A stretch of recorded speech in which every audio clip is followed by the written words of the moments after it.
Yaver usta. Salam ay Murat. Yavaş ne işiyorsun? Deməli bizdə ham bir şeyi, bunu ham pişirə bilər. Biri daha takip et, biri nə bilməli. Başlayana bunu birinci özüm pişirib paylaşdım. Mən də sonra paylaşdım. Yaxın gətirib, bu bəyərdə ki xoruzlarındır. Yəni bu sapsardır. Bura ilə dur ağa baba. Amma bu qaydalar oy, bax deyədim. Uy. Ay, su var amma.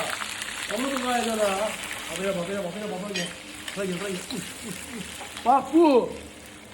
Bu su verir. Bu kızaracak. Görəsiniz. Sonra kozun vurursan yedi.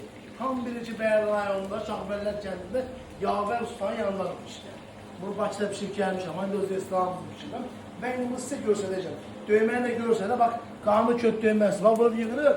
Hər dəvədə prova özüm qoyuram. Birinci prova özüm yiyirəm ki, daha ancaq qeyd edeyim ki, duzludur, duzsuzdur, yaxşı olsun. İndi ağat pişsin size göstereceğim. Tələsməyin. Yaver usta ne oldu sen göze yemeğin axırı? Murat, bak bura gəlir buradan, bax. Ol səsin çək, gördün mü? Bu Yavər ustanın yanında, baba bu qaydada kızarır, baba belə, baba, uş.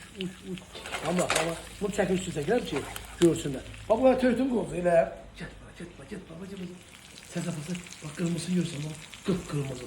Yeməyin nə təbii? Ağət bu qaydada qızartsan, tuzun axında qoysan, bu su verir, buraya su verir. Məndə sirriydi, buyruq gəlib Bəyərlər olur.